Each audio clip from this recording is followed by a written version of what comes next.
Hello बच्चों, मैं नीता तिवारी आप सभी का स्वागत करती हूँ आपके अपने स्मार्ट लर्निंग के प्लेटफॉर्म पे। तो बच्चे, आज हम हिस्ट्री पढ़ रहे हैं क्लास 7th, ठीक है।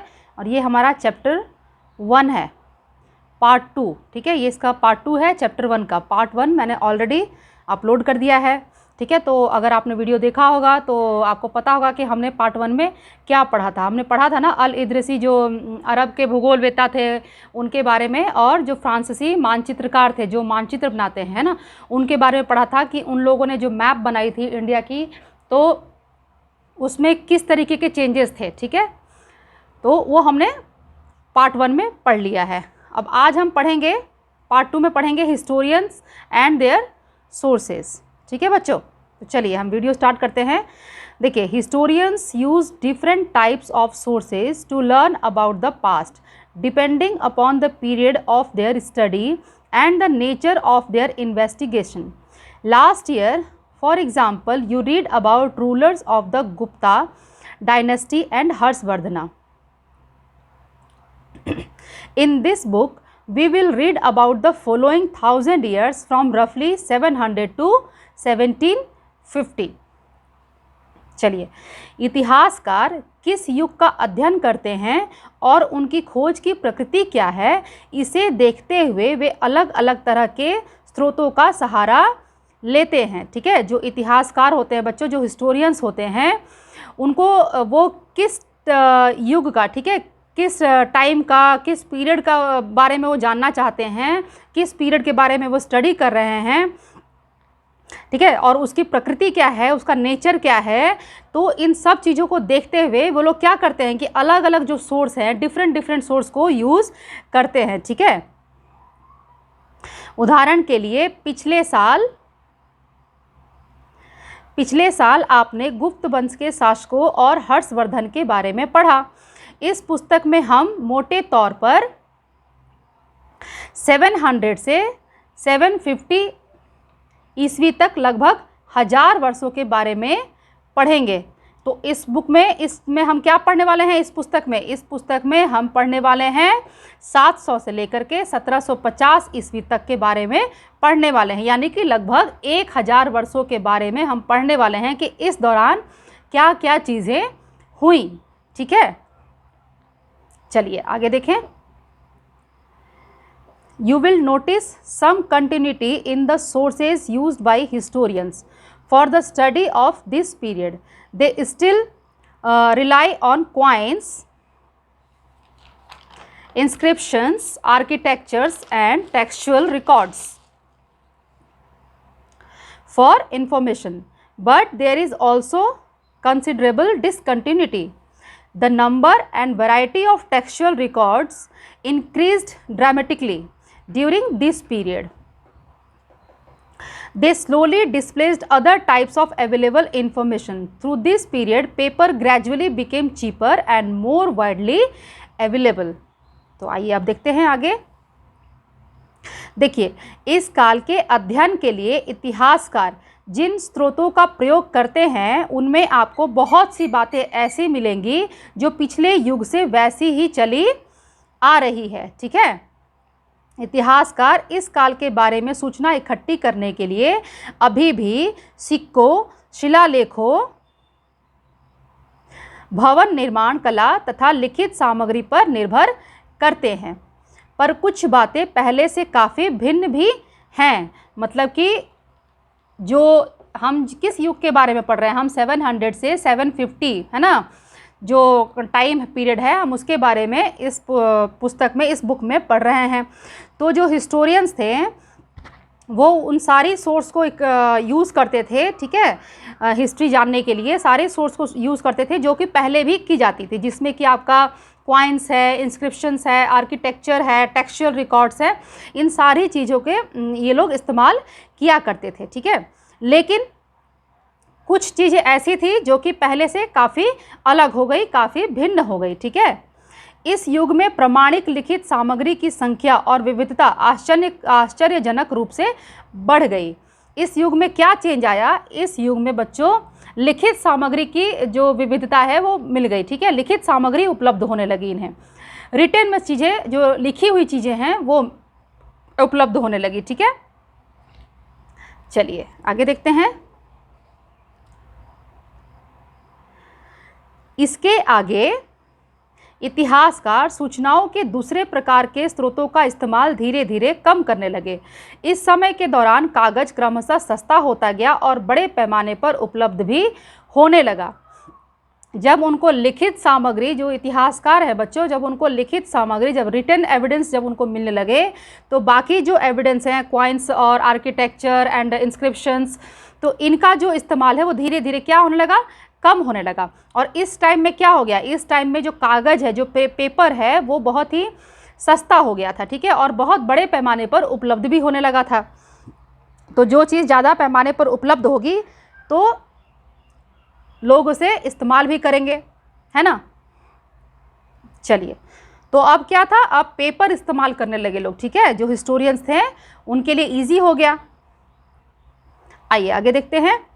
People used it to write holy text, chronicles of rulers, letters and teaching of saints, petition and judicial records, and for registers of accounts and taxes. Manuscripts were collected by wealthy people, rulers, monasteries and temples. They were placed in libraries and archives. These manuscripts and documents provide a lot of detailed information to historians, but they are also difficult to use. ठीक है, तो देखिए, हम manuscripts के बारे में तो starting से ही पढ़ते आ रहे हैं ना, फर्स्ट सेकंड चैप्टर से ही आई थिंक है, तो सेकंड चैप्टर से ही हम लोग पढ़ते आ रहे हैं मैन्युस्क्रिप्ट के बारे में कि मैन्युस्क्रिप्ट्स क्या है। तो आइए अब इसको समझते हैं। लोग धर्म ग्रंथ, शासकों के वृतांत, मतलब कि उनकी जो स्टोरी होती है, ठीक है, उनके जीवन की जो भी कहानी है, वृतांत का मतलब सिंपल शब्दों में आप समझिए कि कहानी। ठीक है, संतों के लेखन तथा उपदेश, संत जो उपदेश देते हैं, अर्जियाँ, अदालतों के दस्तावेज, हिसाब तथा करों के खाते आदि लिखने में इसका उपयोग करने लगे। जो पीपल थे, जो उस टाइम पे जो पीपल थे, उन लोगों ने जब पेपर इतने बड़े मात्रा में जब उपलब्ध होने लगा बच्चों, तो वो लोग क्या करने लगे कि जो भी धर्म ग्रंथ लिखना होता था या किसी राजा के बारे में उसकी स्टोरी लिखनी होती थी या कोई संत जो हैं उनका उपदेश उनको लिखना होता था, ये किसी तरीके के जो अदालत है उसके जो दस्तावेज होते हैं या कोई हिसाब वगैरह जो भी लिखना होता था, तो इसमें वो लोग पेपर का इस्तेमाल करने लगे। ठीक है, चलिए। धनी व्यक्ति, शासक जन, मठ तथा मंदिर पांडुलिपियां एकत्रित किया करते थे। ठीक है, इन पांडुलिपियों को पुस्तकालयों तथा अभिलेखागारों में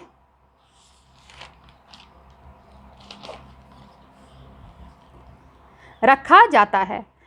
ठीक है, इन पांडुलिपियों तथा दस्तावेजों से इतिहासकारों को बहुत सारी विस्तृत जानकारी मिलती है, मगर साथ ही इनका उपयोग कठिन है। ये पांडुलिपियाँ कहाँ हैं, लाइब्रेरीज़ में, बड़ी बड़ी लाइब्रेरीज़ में रखी जाती हैं। ठीक है, ये जितने भी मैन्युस्क्रिप्ट्स हैं, ये बहुत सारे मैन्युस्क्रिप्ट्स तो मैंने आपको पहले भी पढ़ाया था कि ये पाम लीफ पे लिखा हुआ होता है ना, तो बहुत सारे जो मैन्युस्क्रिप्ट्स हैं इनको कीड़े खा गए, बहुत सारे डिस्ट्रॉय हो गए, जला दिए गए, तो जो बचे हैं उनको कहाँ रखे गए हैं, उनको जो बड़े बड़े लाइब्रेरीज़ में संभाल करके रखा गया है। और इससे क्या होता है, इन पांडुलिपियों से, इन मैन्युस्क्रिप्ट से जो इतिहासकार होते हैं बच्चों, जो हिस्टोरियंस होते हैं, उनको इनके द्वारा बहुत सारी जानकारी, बहुत सारी विस्तृत जानकारी प्राप्त होती है। ठीक है, लेकिन साथ ही इनका जो उपयोग करना है वो उनके लिए कठिन होता है, क्योंकि ये पांडुलिपियाँ कितनी पुरानी लिखी गई हैं।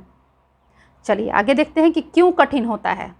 आइए, पांडुलिपियाँ जो हैं, आखिर मैन्युस्क्रिप्ट्स को इस्तेमाल करना जो हिस्टोरियंस हैं बच्चों, उनके लिए क्यों कठिन होता है, इसको हम समझते हैं। ओके, चलिए देखिए। There was no printing press in those days, so scribes copied manuscripts by hand. If you have ever copied a friend's homework, you would know that this is not a simple exercise. Sometimes you cannot read your friend's handwriting and are forced to guess what is written. As a result, there are small but significant differences in your copy of your friend's work, है ना। आपने कभी किया होगा अपने दोस्त की copy से। कई बार होता है कि अगर आपने कभी काम नहीं किया है तो आप अपने फ्रेंड्स की कॉपी को लेकर के उसको कॉपी करते हैं, तो कुछ ना कुछ उसमें चेंजेस आ जाते हैं। तो आइए अब इसको समझते हैं। देखिए, उन दिनों छापे खाने तो थे नहीं। छापे खाने यानी कि प्रिंटिंग प्रेस, ठीक है। छापे खाने का मतलब क्या होता है? Printing press, okay. तो उन दिनों बच्चों छापे खाने तो थे नहीं, इसलिए जो लिपिक हैं हाथ से ही पांडुलिपियों की प्रतिकृति बनाते थे, ठीक है। अगर आपने कभी किसी मित्र के गृह कार्य की नकल उतारी है तो आप जानते होंगे कि यह काम आसान नहीं है, ठीक है। डिफ़िकल्ट होता है ना, अगर आपको किसी की नकल उतारनी हो, किसी की कॉपी लेकर के, कभी आप लोग जब कॉपी करते हो अपनी कॉपी में तो काफ़ी चीज़ें ऐसी होती हैं, जो कुछ शब्द होगा या कोई अक्षर होगा जो कि आपको समझने में डिफ़िकल्टी होती होगी, ज़रूर होती होगी, आपने इसको नोटिस किया होगा। चलिए, कभी कभी आपको अपने मित्र की लिखावट समझ में नहीं आती होगी, है ना, और आपको मजबूर होकर अंदाज़ा ही लगाना पड़ता होगा। अब जब समझ में नहीं आएगा कि क्या लिखा हुआ है तो आप क्या करेंगे? तब आप जो लिख रहे हैं, जो भी चीज़ लिख रहे हैं, तो आप अपना अंदाज़ा लगाएंगे, है ना। आप अपना गेस करेंगे कि आखिर यहाँ हो सकता है कि ये चीज़ यहाँ पर लिखी गई हो, और आप वो चीज़ गेस करके वहाँ लिख देंगे। तो इससे क्या होता है कि फलस्वरूप आपके लिखे में मित्र के लिखे हुए से कुछ छोटे मोटे लेकिन महत्वपूर्ण अंतर आ जाते होंगे, ठीक है। तो ये चीज़ आपको समझनी है कि जब चीज़ों को मान लीजिए आप जब किसी से कॉपी करते हैं तो सबकी हैंड राइटिंग अलग अलग है ना, सबके लिखने का तरीका अलग अलग है। तो जब हम कॉपी करते हैं तो उसमें कुछ ना कुछ छोटे छोटे ही जो अंतर हैं बच्चों, वो आ ही जाते हैं, ठीक है। चलिए आगे देखते हैं। Manuscripts copying is somewhat similar as scribes copied manuscripts. They also introduce small changes, a word here, a sentence there. These small differences grew over centuries of copying until manuscripts of the same text became substantially different from one another. चलिए अब इसको समझ लेते हैं। पांडुलिपि की प्रतिलिपि बनाने में भी कुछ यही होता है। पांडुलिपि, अभी तक तो आप समझ गए होंगे कि पांडुलिपि का मतलब मैन्युस्क्रिप्ट, है ना। आपको हिंदी में भी जानना जरूरी होगा बच्चों। तो क्या है कि पांडुलिपि की प्रतिलिपि बनाने में भी कुछ यही होता है। यही होता है मतलब क्या, जो जैसे कि आप अपने फ्रेंड्स के होमवर्क को अगर कॉपी करेंगे तो जो आपके साथ होगा वही पांडुलिपि को लिखने वाले जो लोग थे जब इसकी कॉपी करते थे तो उनके साथ भी कुछ ऐसा ही होता था, ठीक है। प्रतिलिपियां बनाते हुए लिपिक छोटे मोटे फेरबदल करते चलते थे। कुछ ना कुछ छोटे मोटे जो हैं चेंजेस इधर से उधर हो जाते थे। देखिए, कहीं कोई शब्द तो कहीं कोई वाक्य। क्या चेंज हो गया? कहीं कोई शब्द बदल गए तो कहीं कोई वाक्य बदल गया, ठीक है। सदी दर सदी प्रतिलिपियों की भी प्रतिलिपियां बनती रहीं और अंततः एक ही मूल ग्रंथ की भिन्न भिन्न प्रतिलिपियां एक दूसरे से बहुत ही अलग हो गई। अब देखिए क्या है, ये सदी दर सदी चलती रही, ठीक है। प्रतिलिपियों की भी प्रतिलिपियां बनती चली गई, ठीक है। तो इससे क्या हुआ कि एक ही ग्रंथ, मान लीजिए कि एक ही मूल ग्रंथ है, कोई एक ही आप बुक लिख रहे हैं लेकिन वो सदियों से लिखी जा रही हैं, ठीक है। तो उनमें काफ़ी भिन्नता आ जाती है, ठीक है। एक एग्जाम्पल से समझ लीजिए कि सपोज़ कीजिए कि जैसे अभी कोरोना चल रहा है ना, और आपको स्कूल से लिखने के लिए आता है कि आप कोरोना पर एक निबंध लिखिए, ठीक है। आज के बच्चे जो अभी हैं उनको पता है कि कोरोना में क्या है क्या नहीं है, किस तरीके के सिम्टम्स हैं, किस तरीके से हमको इसमें बचाव करना है, ठीक है। हर चीज़ आपको इसके बारे में जानकारी है, किस देश में कितनी मात्रा में जो कोरोना के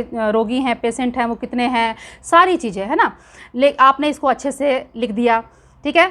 तो मान लीजिए कि जब ये टाइम तो ख़त्म हो जाएगा ना, और इसके बाद 1 साल 2 साल के बाद फिर कभी ऐसा हुआ कि कोई बोले कि आपको कोरोना के बारे में भाई 2020 में कोरोना आया था तो आपको उसके बारे में लिखना है।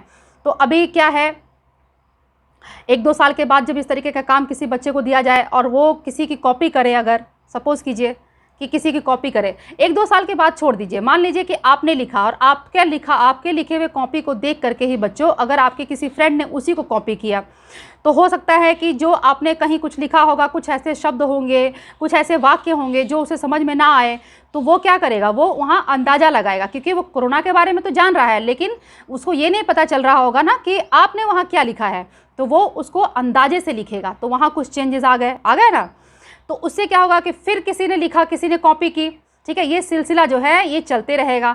तो फिर उसकी कॉपी को किसी ने कॉपी की तो उसमें कुछ चेंजेस आ गए। इस तरीके से बच्चों जितने लोगों ने उस एक कॉपी की, जो एक मूल जो स्टार्टिंग में जिस बच्चे ने लिखी थी उसमें जो लिखावट होगी, जो चीज़ वहाँ लिखी होगी और जो लास्ट में जिसने लिखी होगी, वहाँ तक अगर आप देखेंगे तो उसमें काफ़ी डिफरेंस आ जाएगा। जबकि हमने लिखा कोरोना के बारे में ही होगा, है ना, लिखा तो कोरोना के बारे में ही होगा, लेकिन जब आप चेक करेंगे उस चीज़ को तो उसमें काफ़ी अंतर आपको दिखाई देगा। तो सेम चीज़ यहाँ पर भी है कि जब प्रतिलिपियों की भी प्रतिलिपियाँ बनती रही बच्चों, तो क्या हुआ कि एक ही ग्रंथ की भिन्न भिन्न प्रतिलिपियाँ भी एक दूसरे से बहुत अलग हो गई। इससे बड़ी गंभीर समस्या उत्पन्न हो गई, क्योंकि आज हमें देखिए क्यों गंभीर समस्या उत्पन्न हो गई भाई, क्योंकि आज हमें लेखक की मूल पांडुलिपि शायद ही कहीं मिलती है। अब जिसने स्टार्टिंग में जो लिखा था, मैन्युस्क्रिप्ट लिखा था, वो जो मेन था, जो स्टार्टिंग था, वो हमें शायद ही कहीं मिले, क्योंकि जब डिस्ट्रॉय होने लगी चीज़ें, जब ख़राब होने लगी चीज़ें बच्चों, जब मैन्युस्क्रिप्ट जो ख़राब होने लगे तो लोगों ने उनको लिखना शुरू किया, है ना, लिखना शुरू किया। तो कुछ चीज़ें मान लीजिए कि लिखावट में ही कहीं कीड़े ने खा लिया है तो आपको पता ही नहीं चलेगा कि यहाँ क्या लिखा हुआ था, कहीं हैंडराइटिंग में ही आपको समझ में नहीं आया तो आपने अंदाजे से लिख दिया। जब अंदाजे से लिखा तो कुछ बदलाव आ गया ना उसमें, तो जो मूल रूप था उसका वो बिल्कुल बदल गया। चलिए, हमें बाद के लिपिकों द्वारा बनाई गई प्रतिलिपियों पर ही पूरी तरह निर्भर रहना पड़ता है, ठीक है। इसलिए इस बात का अंदाज़ा लगाने के लिए कि मूलतः लेखक ने क्या लिखा था, इतिहासकारों को एक ही ग्रंथ की विभिन्न प्रतिलिपियों का अध्ययन करना पड़ता है। अब जब इतने सारे चेंजेस जब आ जाएंगे बच्चों, तो जो हिस्टोरियंस होते हैं, जो इतिहासकार होते हैं, उनको क्या करना पड़ता है, वो सिर्फ अगर एक ही पांडुलिपि को, एक ही मैन्युस्क्रिप्ट को पढ़ करके अगर इतिहास लिख देंगे तो हो सकता है कि उसमें काफ़ी गड़बड़ी हो जाए। तो इससे बचने के लिए जो इतिहासकार हैं वो क्या करते हैं कि एक जो भी ग्रंथ जिसके बारे में भी वो लिख रहे होते हैं, जिसके बारे में भी वो स्टडी कर रहे होते हैं, उसके जितने भी सोर्स हैं, उसके जितने भी प्रतिलिपियाँ हैं, उसके मैन्युस्क्रिप्ट की जितनी भी जितने भी लोगों ने लिखा होगा, ठीक है, उन सब को वो इकट्ठा करते हैं और उन सभी का वो अध्ययन करते हैं, उनको सभी की स्टडी करनी पड़ती है, ठीक है।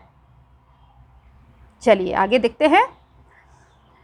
On occasion, authors revised their chronicles at different times. The 14th century chronicles, Ziauddin Barni wrote his chronicle first in 1356 and another version 2 years later. The two differ from each other, but historians did not know about the existence of the first version until the 1960s. It remained lost in large library collections, ठीक है। आइए अब इसको भी समझते हैं। देखिए क्या होता है कि कई बार लेखक स्वयं भी समय समय पर अपने मूल वृत्तांत में संशोधन करते रहते थे, ठीक है। जो लेखक थे, जो राइटर समय जो लिखते थे, वो कई बार क्या होता था बच्चों कि समय समय पर जो उनका जो अपना मेन जो उन्होंने लिखा होता था वृत्तांत, जो कहानी उन्होंने लिखी होती उसमें भी वो कुछ चेंजेस कर देते थे, ठीक है। संशोधन मतलब कुछ चेंज कर देते थे, ठीक है। जैसे 14वीं शताब्दी के इतिहासकार जियाउद्दीन बर्नी ने अपना जो पहला वृत्तांत लिखा था, कब लिखा था, 1356 में, ठीक है। जियाउद्दीन बर्नी ने अपना फर्स्ट वृत्तांत लिखा था 1356 में और दूसरी बार इसको 2 वर्ष बाद लिखा था। तो दोनों में अंतर है।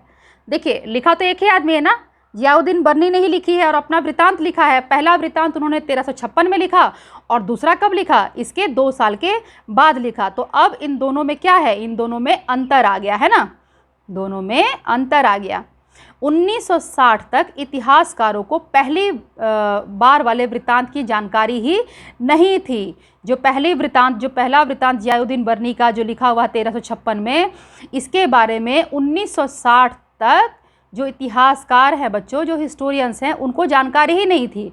जो इनका जो जियाउद्दीन बर्नी का जो सेकंड वृत्तांत था, ठीक है, जो उन्होंने 2 साल के बाद लिखा था, तो जो हिस्टोरियंस है इससे पहले 1960 से पहले उनको यही पता था कि यही एक सिंगल वृत्तांत है, ठीक है, एक सिंगल क्रॉनिकल है जियाउद्दीन बर्नी का।